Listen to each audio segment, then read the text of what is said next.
The last normal evening Marlo Voss ever shared with her father lasted exactly 2 hours and 40 minutes. She would count it later, working backward from the timestamp on her phone, trying to reconstruct every detail the way you press your fingers against a bruise just to confirm it is real. It was a Tuesday in late October, and the study on the second floor of the Beacon Hill house smelled the way it always had on cold nights, like wood polish and old paper, in the particular kind of quiet that belongs only to rooms where serious men have spent serious years. Gareth Voss sat behind his desk with his reading glasses pushed down to the end of his nose, one hand resting on a thick folder of legal documents, and the other wrapped around a mug of coffee that had long gone cold. Marlo sat across from him in the leather chair she had occupied since she was a child doing homework while her father worked, and between them lay the succession plan they had spent 3 years building together. She was 26 years old and had given those 3 years willingly, gratefully, with the kind of purpose that makes sacrifice feel like investment. She had turned down a position at a development firm in Seattle. She had let friendships thin and social calendars go blank. She had learned to read profit margins and zoning laws in the particular language of men who moved money through buildings the way others moved water through pipes. Her father had taught her all of it patiently and deliberately, the way a craftsman teaches an apprentice, who is also the person he loves most in the world. Gareth tapped the top page of the folder and said without looking up, "The Beacon Hill transfer is clean." Barnett confirmed the language this afternoon. He said it the way people say things they have said many times before, which is to say he said it with the ease of a man who believes the future is already settled. Marlo said good and meant it with her whole chest. They worked for another hour reviewing easement agreements and a pending acquisition in the South End. Gareth asked her opinion on two separate valuation disputes and listened to her answers with the particular quality of attention that had always made her feel above everything else seen, not as a daughter to be managed or a legacy to be shaped, as a partner. It was close to 10 o'clock when Gareth closed the folder and set his glasses on the desk. He looked tired in a way she had noticed more frequently over the past few months, a tiredness that seemed to come from inside rather than from lack of sleep. She had asked him about it twice. Both times he had waved her off with the same three words, "getting older, Mar." He opened the bottom drawer of his desk, the one she had never seen him use for anything significant, and when his hand came back up, it held a key. It was heavy and old cast from brass that had long since tarnished to the color of a winter sky at the edge of rain. The shaft was thick and old-fashioned, the bow shaped in a plain oval, and it sat in her father's palm with the quiet authority of an object that had been waiting a long time to be somewhere specific. Gareth held it across the desk toward her. She reached out and took it, and he closed both of his hands around both of hers, the key pressed between their palms. "Keep this," he said. "Don't ask me why. Don't lose it. Just keep it with you." She laughed a little because it seemed like the kind of moment that called for lightness, and she said, "You're being dramatic again." He did not laugh back. He held her hands for a moment longer, then felt casual, and the weight of the key dug into her palm, and then he let go and picked up his cold coffee and said, "Leave the easement file. I want to look at it again tomorrow." She slipped the key into the inner pocket of her jacket and thought nothing more of it. She kissed the top of his head on her way out. She told him she would be back at 8 in the morning. 12 days later, Gareth Voss died. He was 58 years old. The death certificate listed hypertensive cardiovascular disease as the cause, the kind of language that means the heart simply quit that the machine gave out without warning or ceremony. The hospital called Marlo at 6:40 in the morning. By the time she arrived, there was nothing left to do but stand beside the bed and look at the hand she had known her whole life, now still and pale and no longer capable of holding anything.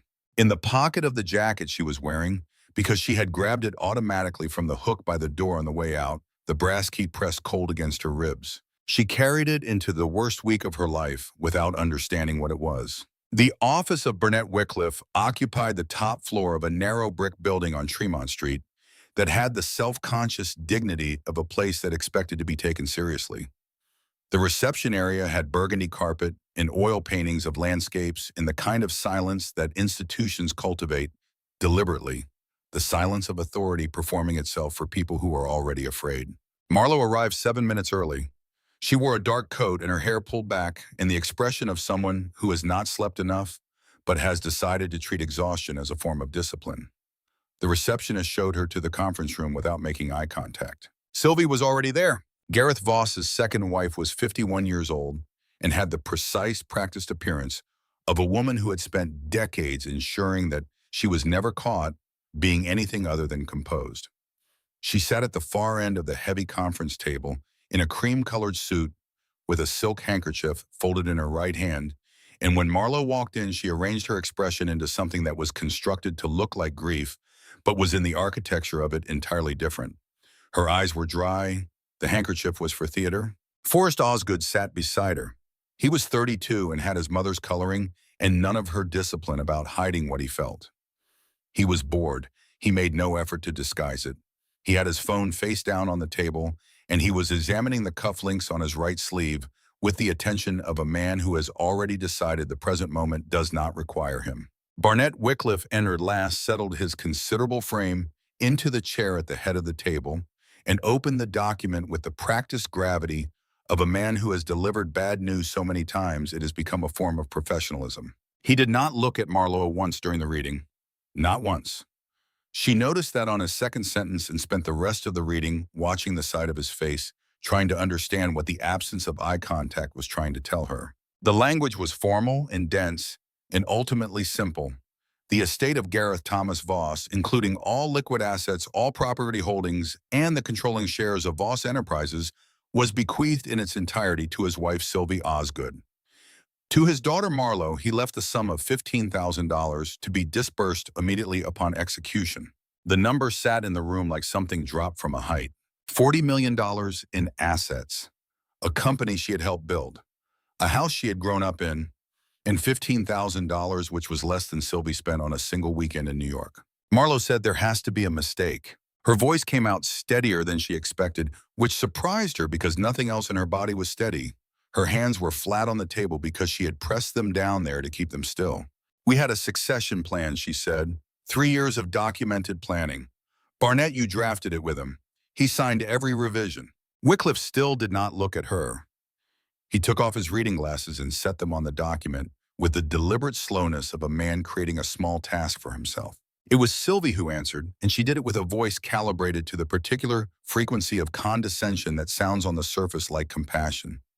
She reached across the table and placed her hand over Marlowe's and applied a pressure that was just enough to be felt. "Sweetheart," she said, and the word landed like a hand to the face. "Your father loved you in his own way.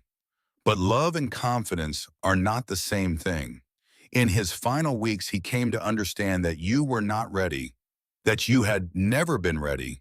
He wanted you to find your own path without the weight of all this pressing down on you."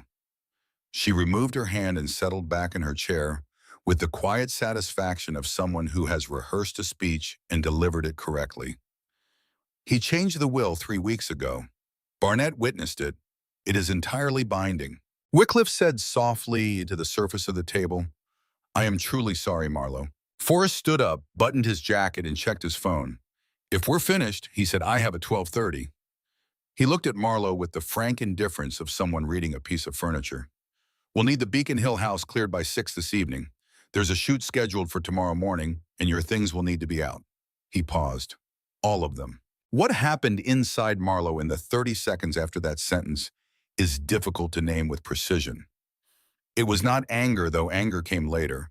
It was closer to the sensation of a floor giving way, the purely physical experience of discovering that the structure you trusted to hold your weight was never as solid as it appeared. She stood. She gathered her coat. She left the conference room without speaking. In the hallway, she heard the low sound of Forrest saying something she could not make out, followed by the small, satisfied exhalation of Sylvie's breath. She was almost to the elevator when Wycliffe's voice stopped her. "Miss Voss." He was behind her, moving quickly, for a large man, his face arranged in the expression of someone paying a debt they have owed for a long time. He pressed a small envelope into her hand. Plain white unsealed her name, written on the front in no handwriting she recognized. "I was instructed to give you this," he said very quietly. "After the reading, I don't know what it contains." He paused, and she watched something move through his eyes that looked like shame before he covered it with professionalism. "I was asked not to read it." She looked at the envelope. She looked at him. He turned and walked back to the conference room, and the door closed, and she was alone in the burgundy-carpeted hallway of Wycliffe and Associates with an envelope in her hand and $15,000 to her name. She did not open it until she was outside standing on Tremont Street in the October wind, the traffic noise of Boston filling in around her like water around a stone. Inside the envelope was a single sheet of paper folded once covered in her father's handwriting.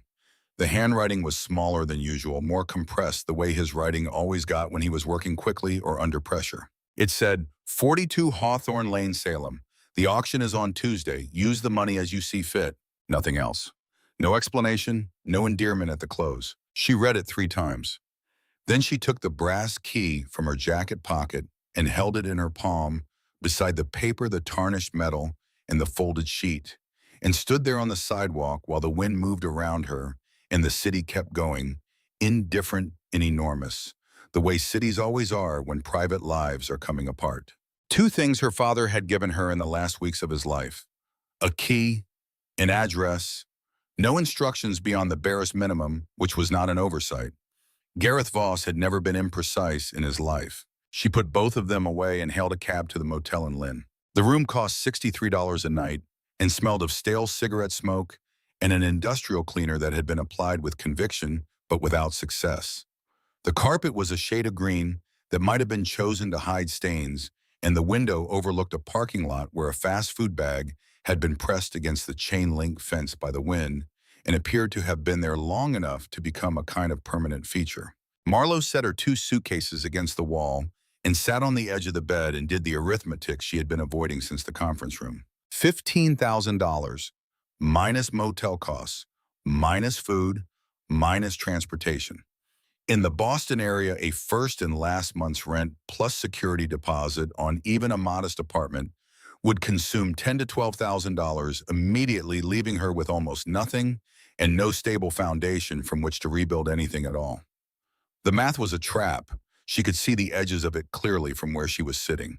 She needed an asset, something physical, something hers, something that Sylvie Osgood could not send a lawyer to reclaim. She thought about the note. She thought about the key. That was the first evening. She spent most of it sitting at the small desk by the window with a yellow legal pad writing numbers and crossing them out until she fell asleep in the chair sometime around midnight. The second morning, she woke to a knock at the door. Forrest Osgood was standing in the breezeway in a coat that cost more than the room she was sleeping in. He looked at the interior of the motel room, the way people look at things they find mildly offensive, and did not comment on it. He came in without being invited and sat down in the single chair by the desk, leaving Marlowe standing by the bed, and he placed a folded check on the desk surface with the practiced ease of a man who has made transactional offers before. $80,000, he said. You sign a statement relinquishing any and all legal claims against the estate, the will, or Voss Enterprises in perpetuity. You take the money and my mother leaves you alone. Marlowe looked at the check. She did not pick it up. Why are you here without her? She asked. Something moved across Forrest's face that she would spend a long time thinking about afterward. It was not arrogance which she expected. It was closer to urgency, and underneath the urgency, something that looked unexpectedly like fear, before he sealed it back behind the composed surface he had been wearing in the conference room.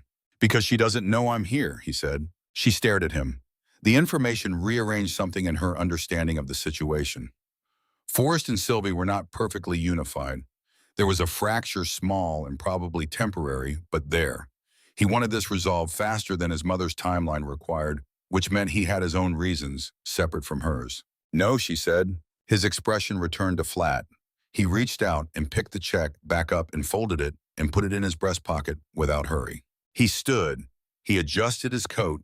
He looked at the desk, and his gaze landed on the brass key she had left there when she emptied her jacket pockets the night before. He looked at it for 2 full seconds. Something passed through his eyes that was gone before she could identify it. I've seen that key before, he said. He did not say where. He did not say when. He walked out and pulled the door closed behind him.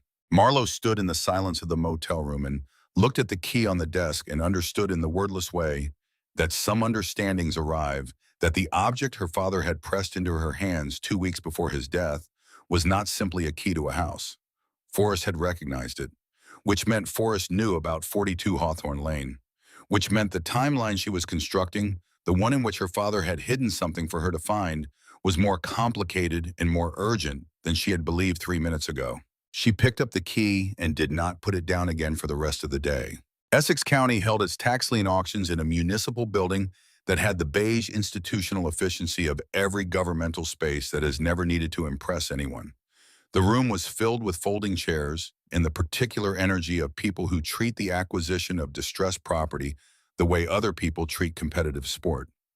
Clipboards, catalogs, the low constant sound of professionals communicating in the shorthand of people who do this every month. Marlo sat in the back row with her cashier's check folded in her coat pocket and the brass key in her hand. Property after property moved through the auctioneer's cadence. Flippers with deep pockets absorbed most of them quickly, the competitive energy of the room spiking and settling like a tide. Marlo watched the professionals and their catalogs and waited. When the auctioneer called out 42 Hawthorne Lane, she watched the man 3 rows ahead of her, a large man in a good coat who had been aggressive in the bidding on the last 4 properties, close his catalog. Not flip past the listing, not mark it as low priority, close the book entirely and set it on the floor beside his chair, the deliberate gesture of someone who has made a firm decision that does not require revisiting. The starting bid was $10,000. The room was silent. No counterbid came from anyone who had been competing hard all morning. The disinterest was too complete and too coordinated to be accidental. These were professionals who processed property value rapidly and accurately. Their silence was not indifference. It was a decision. Marlo raised her paddle. The auctioneer's voice moved through the formalities with efficient speed. Going once, going twice. The gavel came down with the flat finality of small wooden objects that carry enormous consequences. She walked to the administrative table and handed over her cashier's check. With the county fees and outstanding taxes, the total came to $12,500, leaving her $2,500 in the world. The clerk, a woman in her 60s with reading glasses on a beaded chain, processed the paperwork without comment until she looked up to hand over the property documents and saw Marlo's face. She held the deed folder for a moment before releasing it. "Number 42, the clerk said, in a tone pitched below the ambient room noise. "You're not the first person to ask about that property in the last year or so. Someone else asked 3 times. Last time was about 4 months ago." She paused. He didn't leave a name. Marlo took the folder. She opened it there at the table, found the property description, and read the description of the primary lock mechanism, heavy brass mortise lock, original Victorian hardware key, currently in the possession of the Essex County Property Records Office. Except it was not, because she was holding it. Her father had been to this county office 4 months before he died. He had asked about this property. He had already been in possession of the key or had arranged for it to be moved outside the official record months before the property went to auction. He had given her the key before she had any reason to want it, in the quiet of his study, the night they sat together, reviewing the succession plan he had never intended to use. Every piece of this had been arranged, not improvised, not hoped for, not left to chance. Arranged. She drove the rented compact car north along the coast towards Salem, and the sky ahead of her was the gray blue of deep October, and the road was nearly empty, and she kept both hands on the wheel and let the understanding settle through her like cold water finding its level. Hawthorne Lane was a dead-end street in a neighborhood of well-maintained historical homes where the sidewalks were clean and the porch lights came on at dusk, and someone had planted ornamental cabbage in the boulevard planters for the season. It was the kind of street that expressed pride of place without effort, where the houses communicated a settled generational comfort with themselves. Number 42 sat at the end of the cul-de-sac like an absence at the center of a sentence. Marlo sat in the parked car for a long moment before she got out.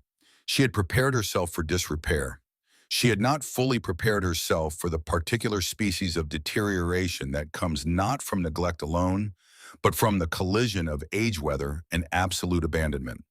The Victorian structure rose 3 stories above the dead-end street, and from the outside the 3 floors were plainly visible in the roofline.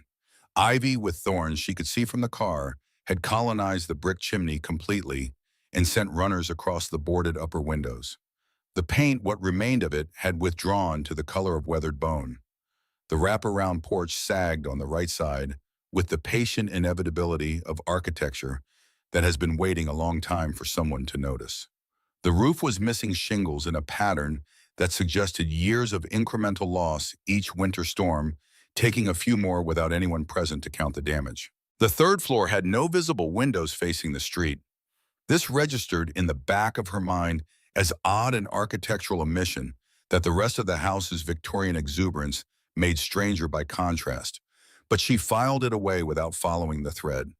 There was too much else to take in. She was reaching for her flashlight when she became aware of being watched. Across the street on the porch of a white colonial that was everything number 42 was not a man stood in the stillness of someone who had been there for some time before she noticed him.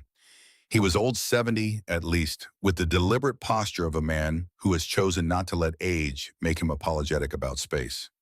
He did not wave. He did not call out.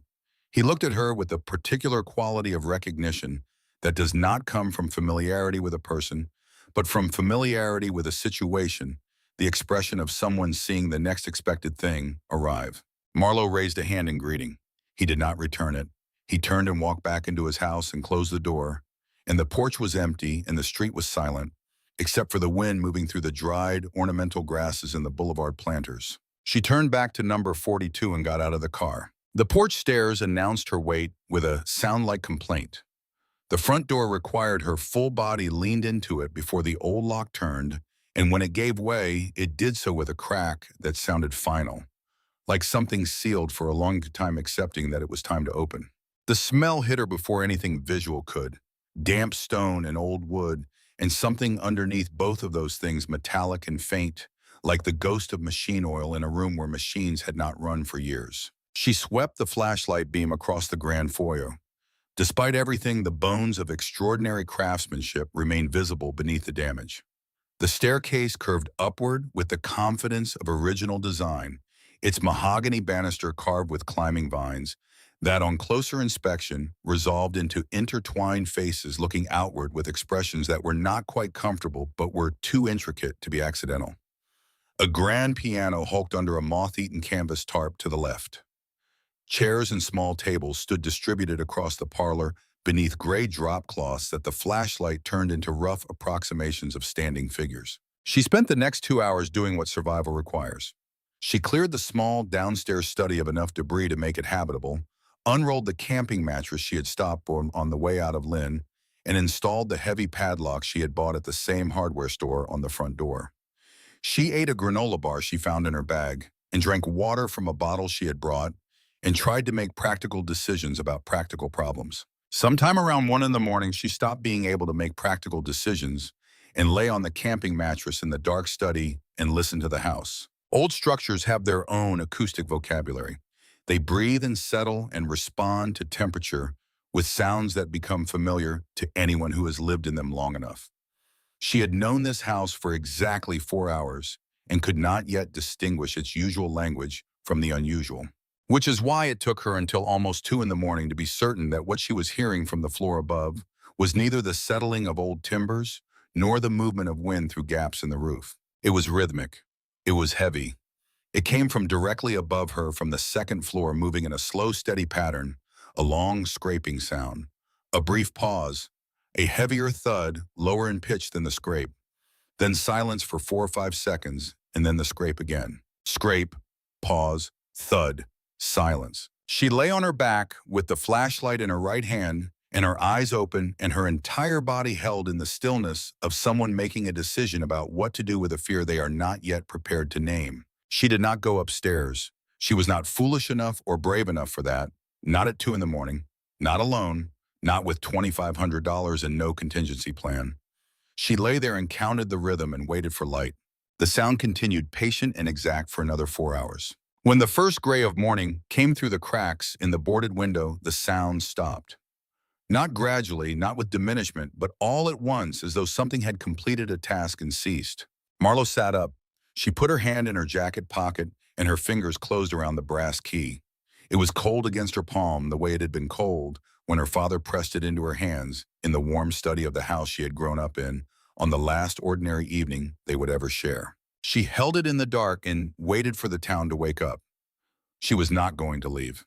She had been left with nothing before twice now in the space of 2 weeks, and she understood that the house on Hawthorne Lane was the only thing in the world that currently belonged to her alone. Whatever was moving above her could wait until daylight, and daylight eventually always came. Beckett Croft arrived at 8 in the morning in a pickup truck with a cracked left tail light and a tool belt slung over one shoulder, and the first thing he did when he stepped out onto Hawthorne Lane was stop walking and look up at the roofline for a long time without saying anything. Marlowe had found his number on a flyer tacked to the corkboard at a diner 2 blocks from the Salem waterfront, where she had gone at first light to sit somewhere warm and drink coffee and make herself eat something. The flyer was hand-lettered in direct general contracting, structural assessment, honest quotes, 20 years in historic restoration. She had called the number before she finished her coffee. Beckett was not what she expected, though she could not have said precisely what she expected. He was 33, broad-shouldered, with the unhurried economy of movement that belongs to people who work with their hands and have learned to conserve energy for problems that actually require it. He had a quality of assessment in his eyes that reminded her in a way she did not examine too closely of her father evaluating a property from the street before he ever walked inside. "I've turned down 3 quote requests for this house in the past 14 months, he said, still looking at the roofline. Flipping companies. They wanted documentation that it wasn't worth rehabilitating. They were after the land value. He finally looked at her. "You're not a flipping company." "No," she said. "I live here." He absorbed this without comment and followed her up the porch stairs. Inside, he moved through the ground floor with his flashlight in a silence that felt professional rather than uncomfortable, pausing occasionally to press his palm flat against a wall or crouch to examine where the baseboard met the floor. In the parlor, he stopped at the base of the grand staircase and raised his light to the carved banister. He studied the intertwined faces in the woodwork for a moment longer than a structural assessor needed to. "I've seen this carving style once before," he said, not to her exactly, more to the thought forming in his own mind. "A private commission in Newport 8 or 9 years ago. The client wanted me to assess an addition to a property that had been built by a craftsman who disappeared sometime around 2003. He lowered the flashlight. No one seemed to want to talk about him. Marlowe said nothing. She was storing the information.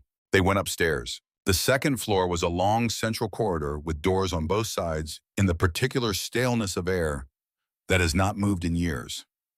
Beckett walked its length with his laser measuring tool in one hand, checking distances between door frames and comparing them against the exterior measurements he had noted from the street.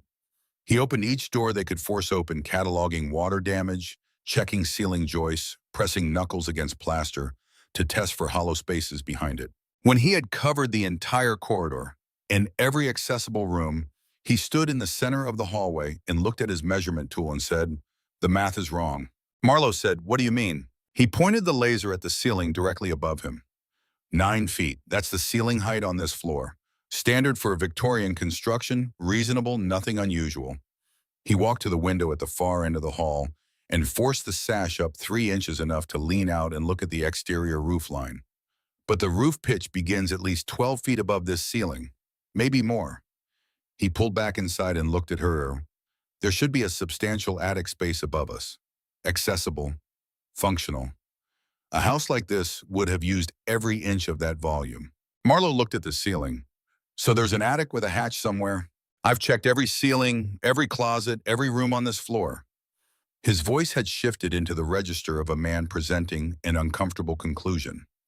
"There is no hatch. There are no pull-down stairs. Whoever finished this interior sealed the upper floor completely. From inside this house, it does not exist." The corridor was cold and still, and the only sound was the distant noise of the town going about its morning outside the boarded windows. Marlowe stood in that silence and thought about the rhythm she had counted for 4 hours the night before. Scrape, pause, thud. Something moving in a sealed space directly above their heads. She did not tell Beckett about the sound yet. She needed to think through what she knew before she decided what to share. They were still standing there when the front door, which she had left on the latch, opened. She heard the footsteps on the stairs before she saw him, steady and unhurried, and then Aldous Bramwell was at the top of the staircase, looking down the corridor at both of them with the bearing of a man who has decided to do something he has been putting off for a long time. He was older up close than he had looked from across the street, and the lines in his face told a story of weather and outdoor work and the kind of sustained vigilance that leaves marks. He wore a canvas jacket and work boots, and he had the hands of a man who had always made his living with them. He looked at Marlowe first, then at Beckett, then back at Marlowe. "You shouldn't go further," he said. "Not because it's dangerous. Because once you know what's in there, you can't not know it anymore." Beckett stepped forward slightly, not aggressively, just placing himself in the geometry of the conversation with the quiet decisiveness of a man establishing that he is present and paying attention. "You walked into this house without knocking," Beckett said. "I'm going to need you to tell us who you are." Aldous looked at him with the patience of a man who is not offended by reasonable challenges. "Aldous Bramwell, I've lived across that street for 42 years. He shifted his gaze back to Marlowe. "I was here when Arthur Pendleton owned this house. I watched what he brought in and what he took out. I watched the men who came to see him, the kind of men whose cars you don't see in residential neighborhoods." He paused. "And I watched your father come here.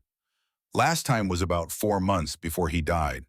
He parked out front and was inside for 2 hours, and when he came out, he looked 10 years older than the last time I had seen him." Another pause. He sat in his car for a while before he drove away. Just sat. The corridor held the weight of that for a moment. Marlowe said, "What did Pendleton tell you about this house?" "He paid me not to ask, cash every month for 11 years. Aldous said it without apology. "After he disappeared, I kept quiet because I didn't know what I'd gotten myself into by keeping quiet in the first place. You understand how that works. The longer you say nothing, the more the silence feels like it has weight." Beckett said, "Why are you telling us now?" Aldous looked at Marlowe with an expression she did not know how to categorize, something between protectiveness and resignation. "Because she's here alone, and she looks like someone who's going to go through that wall with or without a warning." He moved to the top of the stairs and sat down on the second step from the top. "Go ahead, then. I'll wait here." He said it the way people say things that cannot be argued with. Not permission. Something older than permission. They found it 40 minutes later. Beckett noticed the floor first. At the dead end of the eastern corridor, where the hallway terminated at a massive built-in mahogany wardrobe, the floorboards showed a faint arc of wear in the finish, a quarter circle pressed into the wood by the repeated friction of something heavy swinging outward. The arc was old but distinct, and it was not consistent with the wardrobe opening, which swung the wrong direction to have made it. The wardrobe was secured to the wall with 4 heavy iron brackets, the kind of permanent installation that communicates permanence as a design intention rather than a structural necessity. Beckett unbolted them one by one while Marlowe held the flashlight. Then they positioned themselves on either side of the piece and moved it forward inch by heavy inch, the feet dragging lines in the deteriorated floor finish. When they had created enough clearance to see behind it, they both stopped. The original plaster wall was intact behind the wardrobe, undamaged and plain, but cut into the plaster so precisely fitted that the seam was nearly invisible until the light hit it at exactly the right angle was a wooden panel slightly shorter and narrower than a standard door. There was no handle, no hinge visible from this side. Only a single small keyhole, brass and tarnish, set at waist height in the center of the panel. Marlowe reached into her jacket pocket without being asked and took out the brass key. She stood with it in front of the hidden panel and did not move for a moment, and Beckett had the good sense to be quiet. This was the thing her father had given her 2 weeks before his death. Not as a practical object with a practical explanation. As an act of faith, he had placed it in her hands in his warm study while they reviewed the succession plan she now understood he had never planned to use, and he had told her to keep it without telling her why, because he had needed her to find the lock herself. He had trusted that she would. He had built the entire architecture of his plan on that trust, and standing in the cold corridor of a sealed Victorian house with the key in her hand and the answer on the wall in front of her, she understood something about her father that she had not fully understood while he was alive. He had not doubted her, not for a single moment. She slid the key into the lock. It turned with the precise resistance of a mechanism that had been engineered to last and maintained to do exactly that. A single clean click. Beckett put his palm flat against the panel and pushed. A rush of air came out cold enough that their breath showed briefly, carrying with it the sharp, dry scent of lavender, and beneath it something older and more mineral, the smell of metal and precision and long, uninterrupted work. Beckett handed her a second flashlight and stepped into the opening, first his light sweeping upward, and Marlowe followed him up a narrow, steep staircase whose treads compressed under their weight, but held. At the top of the stairs, Beckett stopped so abruptly that she almost walked into him. She came up beside him. She looked into the room. Her hands went to her mouth. The hidden third floor of 42 Hawthorne Lane was not a storage space, or a forgotten room, or the accumulated debris of a disappeared eccentric. It was a place where someone had spent years building something that should not have been possible in a residential structure, and the evidence of that commitment was everywhere she looked. The room ran the full footprint of the house beneath a steeply pitched ceiling, and set into the roof directly above the center of the space was a skylight of enormous proportions. Its glass, thick and slightly greenish with age, but intact, flooding the interior with the flat, gray light of the October morning in a way that made the room feel exposed and secret simultaneously. Every surface that was not occupied by the machinery was clean. Not dusty, not neglected. Someone had cared for this room, had maintained it, had treated it as a living thing that required attention. The machinery occupied most of the space. Suspended from the reinforced ceiling beams were hundreds of interlocking brass gears connected by taut steel cables that hummed at a frequency just below hearing a vibration she felt in her back teeth rather than her ears. The scale of the construction was comprehensible only in pieces. She kept having to move her eyes away and back to allow the scale to assemble itself into a coherent whole. At the center of the room, dominating everything around it with the authority of an object built to be the reason a room exists, stood a cylindrical vault of polished brass 12 feet in diameter and nearly 10 feet tall. It had been engineered to resemble the inner works of an enormous grandfather clock, the external surface articulated with decorative gear forms that were also, she understood after a moment, functional. Below the vault, set into a recessed channel in the floor, a massive iron counterweight rode along a wooden track, advancing in small, precise increments as the overhead mechanism turned. The sound it made as it moved was unmistakable. A long, scraping drag, a brief drop into the next notch, a heavier thud. Scrape, pause, thud. Marlowe lowered her flashlight and let out a breath that had been compressed in her chest since 2 in the morning. The house had not been haunted. The house had been working. Beckett walked slowly around the perimeter of the brass vault, running one hand along its surface without touching the gearwork, his expression the focused blankness of a man whose professional knowledge is being systematically exceeded. "I've done security installations for people with more money than sense," he said. "Panic rooms, reinforced vaults, biometric systems. I've never seen anything like this inside a house." He stopped walking. This was not built to keep anything out. This was built to keep something perfectly and permanently hidden. Along the walls of the room, several drafting tables stood under a layer of undisturbed dust, their surfaces covered with rolled blueprints and leather-bound ledgers arranged with the ordered care of a working archive. Marlowe moved to the nearest table and ran her fingers along the edge of a heavy brass-cornered book embossed with a name in gold leaf that had faded but remained legible. Arthur Pendleton. She opened it. It was not a personal diary.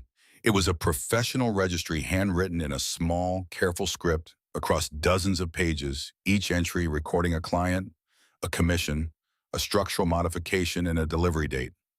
The work documented inside was not clock repair or decorative metalwork.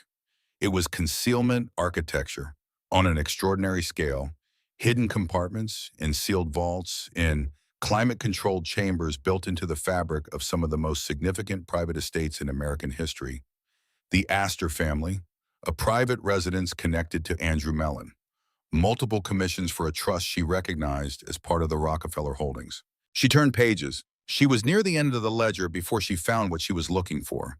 Not because she knew she was looking for it, but because her eye caught the name, the way the eye always catches the name it knows best. Gareth Thomas Voss, dated 4 years ago.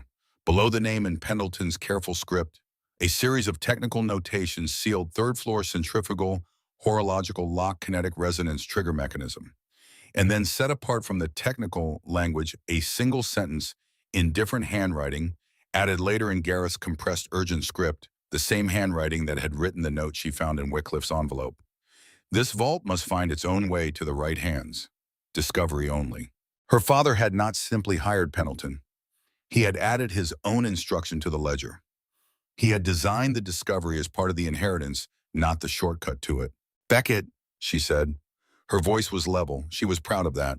He came to the table and read over her shoulder. "Your father built this," he said, "not a question. 4 years ago, he was planning this before I had any reason to know there was anything to plan for." Beckett looked at the vault, then at the wall beside the vault's sealed door where a chalkboard had been bolted at eye level, its surface covered in chalk equations that had survived the years in the dry, sealed air of the room. They moved to the board together. The vault door had no keypad, no combination dial, no electronic interface of any kind. It was a seamless face of steel set flush into the brass cylinder with a single feature, a small empty iron bucket hanging from a secondary pendulum chain, swaying with an almost imperceptible motion synchronized to the larger mechanism above. The chalkboard beside the door held a short paragraph of instruction above a mathematical equation written in full. Beckett read the instruction aloud quietly. "The door yields only to the precise rhythm of time. The centrifugal governor releases the locking pin when the physical period of the pendulum achieves absolute resonance. Calculate the necessary mass." Below that, the equation for the period of a physical pendulum, its variables annotated with specific values. Required period 4.2 seconds. The moment of inertia and pendulum arm length were fixed by the existing brass mechanism. The unknown was mass, the weight that needed to be added to the hanging iron bucket to bring the system into the exact oscillation that would release the lock. Beckett took a calculator from his tool bag and set to work. Marlowe watched him and understood that this moment too had been designed. Her father had not left the solution to the vault. He had left the equation because he knew that the daughter he had spent 3 years training would find someone practical enough to solve it, and because a vault that could be opened with a key could be opened by anyone who stole the key. A vault that required knowledge to open was fundamentally different. Beckett wrote a number in the dust on the table surface, 14.6 kilograms. Under the nearest workbench, inside a wooden crate with a fitted lid, they found a set of standardized brass calibration weights, each stamped cleanly with its mass. Marlowe carried them to the hanging bucket 2 at a time while Beckett directed. 10 kilograms, then 2, then 2 more. Then Beckett picked up a smaller weight from the crate, examined the stamp, and lowered it into the bucket, with the deliberate care of a man who understands that the difference between correct and almost correct can be irreversible. The weight settled. The change in the room was immediate and total. The deep, slow ticking of the overhead mechanism shifted in tempo, falling into a new rhythm that was lower and more resonant, a sound that moved through the floorboards and up through their feet and into their chests. The cables above them adjusted tension simultaneously, a sound like a very large instrument being tuned. From inside the brass cylinder came a sustained metallic shifting gear, engaging gear in a sequence that had been waiting to run for 4 years. A hiss of depressurizing air escaped from the seams around the vault door in a clean white line of vapor. The door swung open on hydraulic hinges outward and steady, covering its arc in approximately 8 seconds, and then it stopped and was still, and the interior of the vault was in front of them. The vault was not large. It was perhaps 15 feet in diameter, and its walls were lined with polished mahogany shelving that gave it the feeling of a private library rather than a safe. At the center stood a single carved oak desk, and on the desk were 3 objects arranged with the deliberate care of things placed by someone who expected they would be found by specific hands. A heavy canvas duffel bag closed with a combination lock. A modern hard drive in a protective case sealed in plastic. A cream-colored envelope bearing the crimson wax seal of Voss Enterprises. Marlowe picked up the envelope. The wax was intact. She broke it. The letter inside was 3 pages written in Gareth's hand on heavy stock, and she read it standing at the desk while Beckett stood back near the vault entrance and gave her the space the moment required. Her father wrote the way he talked, directly and without ornamentation, and the letter moved through its contents with the efficiency of a man who has organized his thoughts carefully because he does not know how much time he has. He had discovered 6 months before his death that Sylvie and Forrest were involved with an offshore gambling syndicate of the kind that does not negotiate and does not forgive. Forrest had used Voss Enterprises properties as collateral against debts he had accumulated over years of losses, and Sylvie had been systematically embezzling into untraceable shell corporations using Gareth's forged signature transactions that had been running for longer than he had known about them. When he understood the full scope of it, He also understood that confronting them directly would put Marlowe's life in immediate danger, because the people behind Forrest's debts were not people who accepted legal disputes as resolutions. So he had played the role they needed him to play. He had allowed Sylvie to believe she was winning. He had permitted the new will to be drafted under conditions that looked to Sylvie and Forrest, and everyone watching, like an old man being manipulated by a younger wife.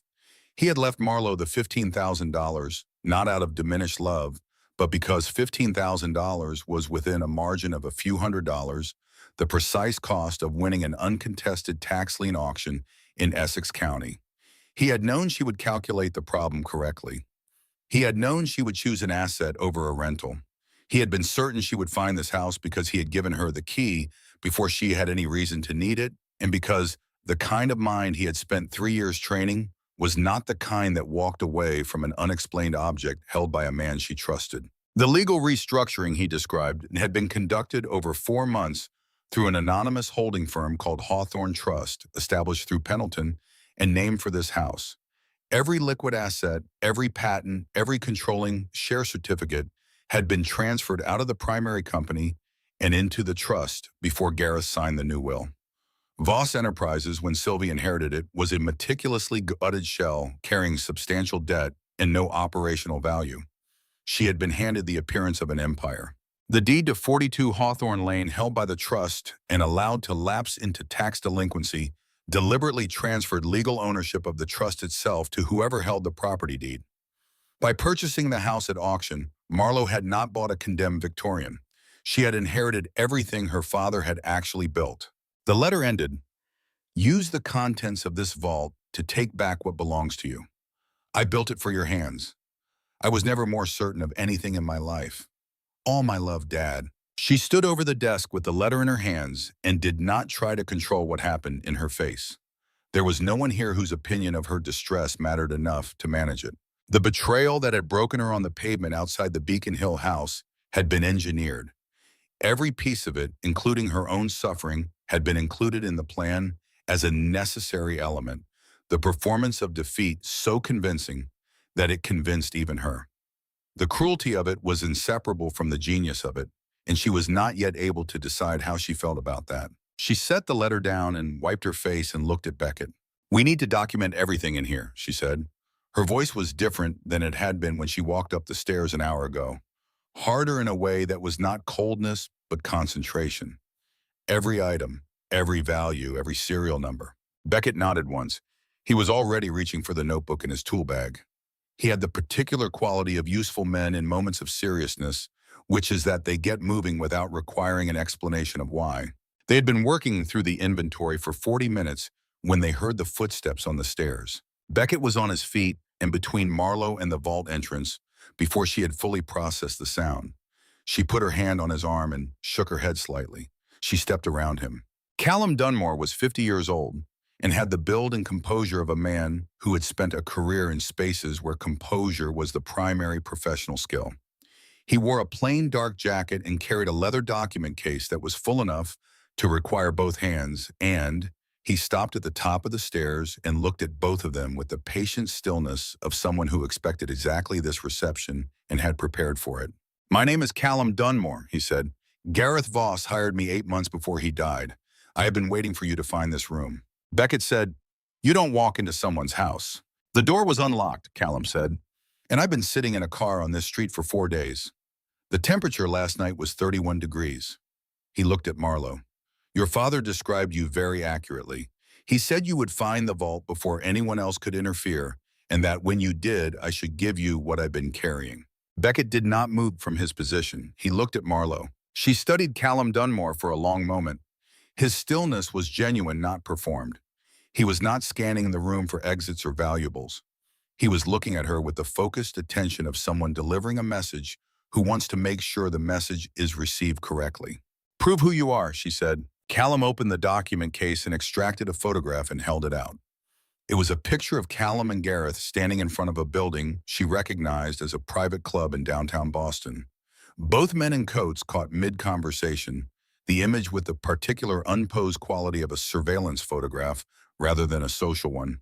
On the back in her father's handwriting, "C. Dunmore, trust him completely." She took the photograph. Beckett stepped aside. Callum set the document case on the edge of the drafting table and opened it fully. The files inside were organized with the precision of professional documentation, 8 months of financial surveillance compiled into a record that was comprehensive and clearly sourced. He walked them through it in sequence: wire transfers, shell corporation structures, the real estate properties Forrest had pledged as collateral, the embezzlement pattern. Sylvie had used the same method repeated across dozens of transactions over 3 years, a signature of process that would allow forensic accountants to construct a complete picture. Then he turned to the final section of the file. "There's something in here that Gareth didn't know about when he wrote the letter," Callum said. He looked at Marlowe directly. "I found it 6 weeks after he died. I didn't have anyone to tell until now." The section was labeled with a date range spanning the previous 18 months. Within that period, Forrest Osgood had used Marlowe's identity on 3 separate occasions to execute commercial contracts: her forged signature, her social security number, her address at the Beacon Hill property. 2 civil suits arising from disputes in those contracts were currently pending in Suffolk County Court. Marlowe Voss was listed as a named defendant in both. The vault they were standing in held the evidence to dismantle Sylvie's inheritance and Forrest's financial fraud. But outside this room, in the ordinary machinery of the civil court system, Forrest had already constructed a legal threat against Marlowe that operated independently of everything her father had prepared. She absorbed this without speaking. She looked at the inventory they had laid out on the desk: the bearer bonds, the controlling share certificates, the hard drive, the letter. Then she looked at Callum Dunmore and said, "He knew about the house, Forrest. He told me at the motel that he had seen the key before. He asked about this property, didn't he?" Callum said, "3 times in the past year, through an intermediary, not directly. He never filed any paperwork himself." A pause. "He knows your father came here. He doesn't know the key was already in your possession when Gareth died. When he figures that out, he'll understand what it means, and then he'll move." The vault hummed around them with the slow, rhythmic pulse of its mechanism, patient and exact, the sound of a plan that had been running for 4 years, finally arriving at the moment it was built to reach. She was not the person who had stood on the Beacon Hill pavement 10 days ago with 2 suitcases and a cashier's check and nothing to hold on to but a key she did not yet understand. She could feel the difference between that person and this one in the steadiness of her own hands. "Then we need to move first," she said. Thea Cromwell read the entire file without speaking. She sat at the small table in the ground floor study of 42 Hawthorne Lane, where Marlowe had slept on a camping mattress 3 days earlier, and she turned pages with the unhurried thoroughness of someone who has learned that speed in this kind of work is a form of carelessness. Callum had brought the chairs in from the kitchen. Beckett stood near the window. Aldous Bramwell had gone home an hour ago after sitting on the porch long enough to satisfy himself that whatever was happening inside the house was being handled by people who understood its weight. Thea was 55, with gray at her temples that she had not attempted to correct, and a quality of stillness that Marlowe associated over the course of that first hour with people who have spent years in courtrooms where stillness is the most powerful available posture. Callum had described her briefly on the phone the previous morning: 20 years as a federal prosecutor, the last 8 in private practice, a reputation for taking cases that other attorneys considered too complex or too adversarial. She had returned Callum's call within 4 minutes and arrived at Hawthorne Lane the following morning without asking for a retainer. When she finished the last page, she closed the folder and set her hands flat on top of it and looked at Marlowe. "I want to ask you something before we discuss strategy," she said. "And I need an honest answer, not the answer you think I want to hear." A pause. "What do you want out of this?" Marlowe said, "Everything my father built, returned to its rightful structure. That's the practical answer. I'm asking about the other thing." Thea's voice was not unkind. It was precise. "You could have the same outcome quietly. I present this evidence to Sylvie's attorney. Next week, we negotiate a private transfer. She signs everything over within 30 days to avoid criminal exposure, and no one outside this room ever knows the details. Clean fast, and you walk away whole." She let that sit for a moment. "Or we go to the federal authorities with the full package, which means public proceedings, press coverage, and a minimum of 18 months before you see resolution. You'll be named in connection with the civil suits Forrest filed until those are dismissed, which means your name appears in court records in the interim. Beckett was looking at the floor. Callum was looking at Marlo. She did not have to think about it for long, but she thought about it honestly, which her father had always insisted was the only kind of thinking worth doing. If we handle it quietly, she said. Sylvie signs the papers and walks away. Forrest gets a private settlement and goes back to whatever he was doing before. In 5 years, they find someone else. Someone who doesn't have a father who spent 4 years building a contingency plan. She looked at Thea steadily. I'm not fighting for a company. I'm fighting to make sure what they did has a public record, so it can't be erased. Thea looked at her for a moment that felt evaluative in a way that was different from the rest of the conversation. All right, she said, then you need to understand something clearly. In the initial phase before the federal warrants are executed, you will be standing in front of them without cover. I cannot protect you legally until the moment the agents move. There's a window, probably 30 minutes at the property, where you will be alone with whatever they decide to do. I know, Marlo said. I need you to say it again so I'm certain you understand it. I will be standing in front of them alone, I understand. Thea nodded once, picked up her pen, and began to write. The following 2 days had the compressed, pressurized quality of time that knows it is running out. Callum coordinated with the FBI's white-collar division through a contact he had maintained since his own years in federal work. Thea prepared the legal filings with a speed and precision that Marlo found genuinely astonishing, the ability to translate 8 months of financial documentation into the formal language of federal criminal complaint in less than 48 hours. Beckett drove to a hardware store and came back with 3 additional padlocks for the Hawthorne Lane doors and did not explain his reasoning, which did not require explanation. It was on the second evening that Callum came to Marlo with the final piece. He sat across from her at the kitchen table and opened his folder to a section she had not yet seen, a series of bank records and internal communications that he had obtained through a contact at a financial compliance firm. The records showed a single wire transfer of $200,000 from a personal account registered to Sylvie Osgood to a numbered account connected through 2 intermediary institutions to a firm that had processed payments on behalf of Burnett Wycliffe for a period of years. Wycliffe had been paid, not a small amount, not an ambiguous amount, $200,000 transferred in 2 equal installments, the second arriving 4 days before the new will was signed and witnessed. Marlo sat with this for a moment. Gareth knew, she said. It was not a question. Callum had shown her enough of her father's methodology over the past 2 days to recognize its signature. It's on the hard drive. He documented it himself 6 weeks before he died. Callum closed the folder. He didn't include it in the letter because he didn't want you going after Wycliffe directly. He wanted you focused on the primary objective. The information rearranged something in her memory. Wycliffe handing her the envelope in the hallway after the will's writing, unable to look at her. The expression she had read as shame and filed away. It had been shame. The man had taken money to help dismantle the life of the woman standing in front of him, and then had been given a small way to partially undo it, and he had taken that way because partial atonement is the only kind available to people who have already made the irreversible choice. Thea met with Wycliffe alone the following morning. Marlo did not ask for a detailed account of the meeting, and Thea did not offer one. What she said when she returned was, he'll be there, and he'll say what he needs to say.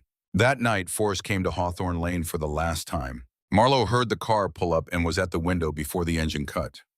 She watched Forrest get out and stand on the sidewalk, looking at the house, and even at that distance, and through the old warped glass of the ground floor window, she could see that something had changed in his posture since the motel room. The controlled boredom was gone. What had replaced it was not panic, but something adjacent to it, the rigid, controlled surface of a man who has run a series of calculations and found that the outcomes are narrowing. She opened the front door before he knocked. He stood on the porch and looked at her and said without preamble, I know you opened it. I know what's in there. His voice was level, and she understood that the levelness was costing him something. The people I owe money to are not waiting on federal timelines, Marlo. They are not interested in court proceedings. You need to understand that there are mechanisms here that a filing cabinet full of documents cannot address. Beckett was directly behind her in the foyer. He did not step forward. He stood where he was, a presence, but not an intervention, because this was not his conversation to manage, and he knew it. Marlo looked at Forrest on the porch and thought about the motel room, where he had placed a check on a table with the confidence of a man who believed money could close any door. She thought about the conference room where he had checked his cufflinks while her life was being reassembled around a false premise. She thought about her father sitting alone in a car outside this house 4 months before he died, looking 10 years older than the last time Aldous had seen him, carrying the weight of a plan that required him to watch the people he loved suffer without being able to explain why. Callum Dunmore contacted the FBI field office yesterday morning, Roshi said. Not just about Sylvie and the embezzlement, about the syndicate, about the collateral, about the specific individuals involved in the offshore structure. She held his gaze. Whatever leverage you think exists outside a courtroom, it doesn't exist anymore. Those people have their own problems starting today. Forrest was still for a long moment. She watched him process it, the rapid internal arithmetic of a man discovering that the board he was playing on is not the board he thought it was. His jaw tightened once. Then he stepped back off the porch, walked to his car, and drove away without another word. Beckett said quietly from behind her, "That was the right call." She closed the door and stood with her back against it in the dim foyer of the house on Hawthorne Lane, and she allowed herself 30 seconds of something that was not quite relief, but was in the same territory. Then she went back to the kitchen table and the work that still remained. The morning of the brunch was cold and bright, the kind of New England November morning that is beautiful in direct proportion to how uncomfortable it is. The sky, a hard clear blue, and the wind off the harbor carrying the salt smell of open water all the way inland to Beacon Hill. Sylvie had arranged everything with the precision she applied to all social performance. The caterers had arrived at 7. The garden had been set with round tables and cream linens and low arrangements of late-season flowers. The guest list was exactly what it was designed to be: city council members, developers, socialites. The visible architecture of Boston money assembled to witness and ratify Sylvie Osgood's formal assumption of her late husband's place in the city's civic landscape. She had been working toward this particular morning for years. Marlowe sat in the passenger seat of Beckett's truck, parked 1 block east on Pinckney Street, and watched the time on the dashboard clock. Thea had arrived separately at the property, positioned near the service entrance, with 2 federal agents from the White Collar Division and a Suffolk County warrant that had been signed at 8:15 that morning. Callum was in position near the south side of the property. Wycliffe had been briefed the previous evening and knew exactly when to make himself visible. They waited 45 minutes, long enough for the champagne to be poured, long enough for Sylvie to have delivered her small speech to the assembled guests, the one about Gareth's legacy and her commitment to honoring it. Long enough for the morning to have established itself as exactly the kind of morning she had planned. Beckett looked at Marlowe. She got out of the truck. She walked alone. 1 block east on Pinckney, then south on the side street that brought her to the circular gravel drive of the Beacon Hill property. The heavy iron gate was open for the caterers. She walked through it and across the drive and into the garden and the sound of 24 conversations in the morning air. The conversation stopped, not all at once, but in sequence, a wave of silence, moving from the point of her entrance outward through the gathering as people registered her presence and paused and looked. She was 26 years old, and she was wearing a charcoal suit that had cost her $400 from the last of her remaining cash, and she walked across the flagstone of her childhood home with the posture of someone who has decided with full understanding of the cost not to be small. Sylvie saw her from across the garden. She set down her champagne flute with a deliberate precision that communicated to anyone who knew how to read her that the morning had just required a recalibration. She crossed the garden toward Marlowe, and her face was composed, and her voice when she spoke was the voice she had used in the conference room, calibrated and superior. "You weren't invited," she said. "No," Marlowe agreed. She reached into the interior pocket of her jacket and removed a single folded sheet of paper, a photocopy of the first page of Arthur Pendleton's ledger, the page that carried Gareth Voss's name and the notation about Hawthorne Trust. She held it out and Sylvie took it because refusing would have required an explanation she was not prepared to offer in front of witnesses. Sylvie looked at the paper. She looked at it for a long time, and Marlowe watched the composure do what it was designed to do: hold the surface intact while the interior recalculated. The paper was a single page from a ledger. But Sylvie was intelligent, and intelligent if people recognize the shape of what they don't yet fully understand, and the name Hawthorne Trust was enough. Forrest appeared at his mother's side and read the page over her shoulder, and his hand reached out and gripped the back of a nearby chair. Marlowe said loudly enough for the nearest guest to hear clearly, Voss Enterprises was restructured into Hawthorne Trust 4 years ago. As of this morning, the trust has executed its rights as majority shareholder to begin formal dissolution proceedings on the company's remaining liabilities. She looked at Sylvie. You inherited the name. You didn't inherit the company. Sylvie said, you're lying. The word came out without its usual precision, slightly faster than her controlled cadence, and two of the people standing nearest to them heard it and looked at each other. Barnett is here, Marlowe said quietly. He can confirm. Sylvie turned, and across the garden, Barnett Whitcliffe was standing near the terrace door in a dark coat, and his face carried the expression of a man who has made his decision and is no longer able to change it and has stopped trying.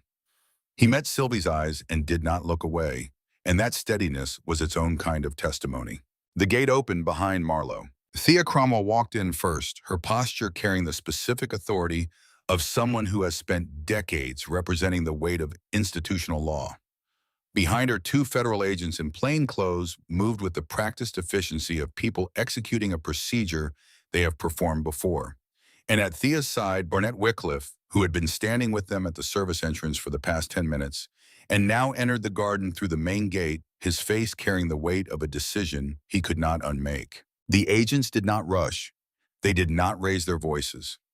One of them presented credentials and the warrant to Sylvie with the courteous formality of federal procedure, and the other moved toward Forrest, who had released the chair and was standing very still with the expression of someone who has understood in a single converging moment that there is no remaining move to make. Sylvie said, this is not legal. Gareth left everything to me. It was witnessed and notarized, and it is ironclad. Thea said without inflection. He left you a company with $42 million in outstanding liabilities and no operational assets. The assets were transferred legally to Hawthorne Trust before the will was executed. We have 4 years of documentation, witness restructuring filings, and a federal forensic accounting team that has been working the records since yesterday morning. A pause. The will is valid. You inherited exactly what it says you inherited. Sylvie looked at Marlowe, and what passed over her face in that moment was something Marlowe had not anticipated and would not forget. It was not defeat in the ordinary sense. It was the expression of a person confronting the specific variety of loss that comes from discovering that the person you believed you had comprehensively outmaneuvered had in fact been several moves ahead of you the entire time. She turned and said one more thing. Her voice was still level. Your father was a fool to waste his last months on a puzzle when he could have simply confronted me. Marlowe looked at her steadily and said, he was protecting me. That's what he was doing. You never understood that because you've never done it. Sylvie opened her mouth and closed it. The agent at her elbow said calmly and professionally, Mrs. Osgood, I need you to come with me. Forrest did not say anything. He went with the second agent without resistance. His eyes forwarded the board-composed surface he had worn through all of it, finally completely gone. He looked like what he was, a man who had been running on borrowed time and had run out. The garden cleared quickly, as gardens always do, when the occasion has transformed into something its attendees did not arrive prepared for. Caterers moved toward their vans. Guests found reasons to be elsewhere, with the practiced efficiency of people who understand that proximity to certain events carries its own consequences. Marlowe stood on the flagstone terrace of her childhood home and watched the federal vehicles move down the circular drive, and for a long time she did not move. Beckett came to stand beside her. He did not say anything. He had a quality she had come to rely on over the past 5 days, the understanding of when language would diminish rather than add, and he exercised it now. Eventually she walked inside. The study on the second floor was exactly as it had been. Sylvie had redecorated every room in the Beacon Hill house over the course of 2 years, imposing her own aesthetic on the spaces that had accumulated their character over decades. But she had not touched Gareth's study. Whether from superstition or indifference or some instinct that the room would not accept revision, it remained. The desk was still there. The shelves still held his reference books in the order he had arranged them. The reading lamp still had the slight leftward lean it had always had from being moved and replaced over years. And under the glass top of the desk, preserved and flat and slightly faded at the edges, was the photograph she had forgotten existed. Marlo and her father taken when she was 8 years old, standing in front of a construction site. She was wearing a hard hat that was 3 sizes too large and grinning at the camera. He was looking at her rather than the lens's hand on her shoulder, and the expression on his face was one that she recognized now in a way she had not been old enough to recognize when the picture was taken. It was the expression of a person looking at someone they trust completely. She stood at the desk and looked at the photograph for a long time. She had spent 10 days believing she had been abandoned. She had done the arithmetic in a motel room in Lynn and arrived at numbers that confirmed the abandonment and made it logical. She had sat on a cold bathroom floor at 3 in the morning with nothing to hold on to but a key she did not understand and a survival instinct she had not known she possessed. She had been lonely in the way that only people who have organized their lives around a single central trust can be lonely when that trust appears to have been withdrawn. But the trust had not been withdrawn. The trust had been the entire mechanism. Her father had not hidden his plan from her because he doubted her. He had hidden it because the plan required that her response to its early stages be genuine. Sylvie needed to see real grief, real dispossession, real desperation. Anything less, and she would have looked more carefully. And Gareth had known his daughter well enough to know that if he told her the plan, she would carry it differently, that the knowledge would change her in ways that could be detected by someone watching for exactly that. He had trusted her to survive the part of the plan that felt like abandonment. That was not cruelty. That was the highest form of confidence he knew how to express. She put her fingers on the glass above his face in the photograph and stood there until she was ready to do the next thing. Thea was waiting downstairs with the transfer documents. The formal execution of Hawthorne Trust's ownership required Marlowe's signature in 14 places, and Thea walked her through each one with the unhurried precision she brought to all her work, explaining the legal effect of each provision without simplifying it. Callum had left an hour earlier to coordinate with the federal team on the ongoing aspects of the investigation. The civil suits Forrest had filed using Marlowe's identity would be formally dismissed once the underlying fraud was established in the criminal proceedings, a process Thea estimated would take 60 days. When the last document was signed, Thea gathered them into her case and snapped the latches and looked at Marlowe. "I've handled asset recovery in circumstances more complex than this," she said. "I've never handled one where the person who constructed the original fraud also constructed its complete undoing 4 years in advance." A pause. "Your father was a remarkable person." Marlowe said yes, he was. Thea left. Beckett drove her to the airport. Aldous Bramwell appeared at the back door of the kitchen 20 minutes later with a covered dish that turned out to contain a beef stew. He had clearly been cooking since early that morning, and he set it on the counter and said only, "You should eat something," and left without waiting to be thanked. She stood in the kitchen of the Beacon Hill house alone for the first time in her life, the owner of it and everything connected to it, and she ate the stew standing at the counter and looked out the window at the garden, where 3 hours ago everything had concluded. She decided to sell the house before she finished eating. It came to her not as a decision requiring deliberation, but as a recognition of something already settled. The Beacon Hill property was beautiful, and it had been her home, and it was attached to 20 years of memory that she would carry regardless of what happened to the building. But its future was not her future. She understood this with the same clarity she had understood in the motel room in Lynn, that she needed an asset rather than a rental. This house belonged to a version of her family that no longer existed. Hawthorne Lane belonged to what came next. She washed the bowl and dried it and put it on the counter for Aldous and drove back to Salem in the late afternoon light. 6 months moved through the way productive months do, with a particular velocity of time occupied by consequential work. The criminal proceedings against Sylvia Osgood and Forrest Osgood advanced through the federal system with the deliberate machinery of institutional justice, slow enough to be frustrating and thorough enough to be permanent. Both entered guilty pleas by the 5th month Wycliffe's testimony and the contents of Garrett's hard drive having removed the viable alternatives. The civil suits against Marlowe were formally dismissed in the 8th week. Hawthorne Holdings, the operating company established from the trust's assets, was incorporated in Massachusetts with Marlo Voss as founder and chief executive. The rebranding was not cosmetic. It was a statement of succession, a public record that the company Gareth had built had passed intact through a deliberate, undocumented transfer to the person he had always intended to receive it. Beckett Croft's appointment as Director of Architectural Development was the first hire she made, and he accepted it in the same way he had accepted most significant things over the previous 6 months, without extended discussion and with the quiet purposefulness of someone who has found the place where his skills and his commitments point in the same direction. They spent $2 million restoring 42 Hawthorne Lane. The work took 4 months and was undertaken with the care that a building of genuine historical significance deserves. The structural repairs were thorough, and the cosmetic restoration was faithful. The pale yellow paint color matched from a small, preserved section under the porch eave, the missing slate shingles sourced from a reclamation yard in Maine, the wraparound porch re-leveled and refinished. The neighboring property was purchased and incorporated into the restoration, and the combined result was a private residence of considerable beauty at the end of a cul-de-sac on a Salem street, where the neighborhood had, over the course of several months, quietly revised its long-standing opinion of the property at the dead end. The third-floor laboratory was not modified.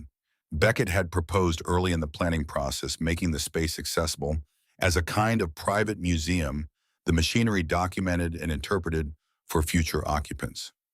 Marlowe had listened to the proposal and then said no, and explained why. The machinery still ran. Pendleton had built it to run for generations without intervention, and 4 years of sealed stillness had not disturbed its fundamental operation. The counterweight still moved along its track. The gears still turned. The great cylindrical vault stood at the center of the room with its door now secured by a conventional lock rather than the physics of a pendulum, but otherwise unchanged. And from the room below, through the restored floorboards, if the house was quiet, you could still hear it. Scrape, pause, thud. The room belonged to Gareth Voss and Arthur Pendleton, and the particular century of American craftsmanship that had produced them both, and it would continue to do what it had always done, which was keep its own time in its own darkness, regardless of what the world outside was occupied with. It was a Tuesday evening in late April, 7 months after the auction in Essex County, when Aldous Bramwell knocked on the front door of 42 Hawthorne Lane and asked if he could see the third floor. He had not asked before.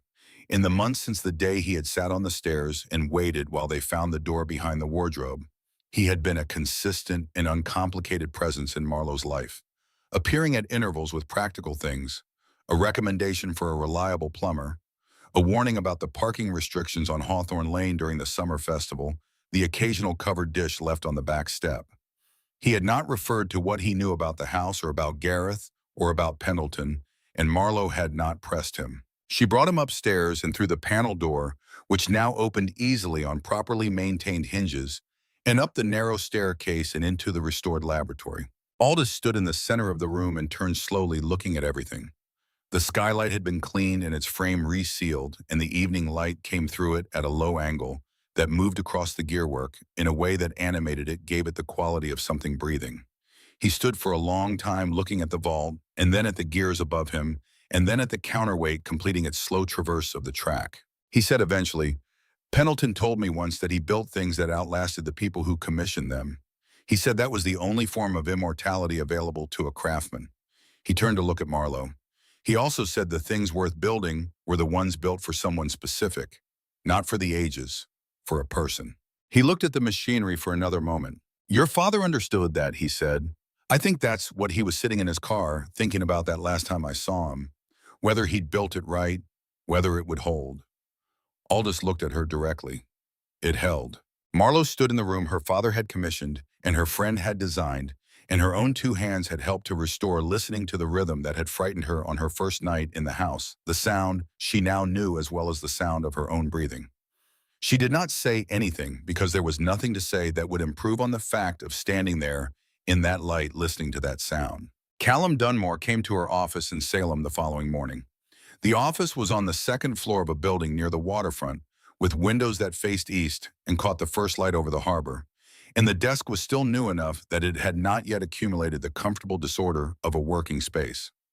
Callum sat across from her and set a thin folder on the desk between them. "We've been following a lead," he said, "on Pendleton." He watched her face. "There's a man in coastal Maine who knew him. They worked together in the 80s. He says Pendleton didn't disappear. He says he chose to stop being findable." He paused. If you want to pursue it, I can have a location within a week. Marlo looked at this folder.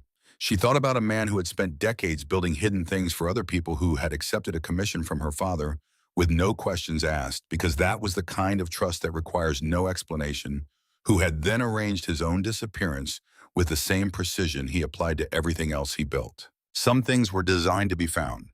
The vault had been one of them, its entire construction oriented toward discovery by the right hands at the right time. But Arthur Pendleton had chosen to become unfindable, and that choice was itself a kind of architecture, a structure built with intention and maintained with care. She left the folder on the desk and looked out at the harbor and the morning light moving on the water. Let him keep his peace, she said. Callum nodded. He picked up the folder and put it back in his case. Outside, Selim was moving into another spring, the streets filling with the particular energy of a coastal town, coming back to itself after winter. And somewhere above them, in the sealed third floor of the house on Hawthorne Lane, the gears turned and the counterweight moved and the rhythm continued steady and patient and exact, the heartbeat of something built by a man for his daughter to find when she needed it most.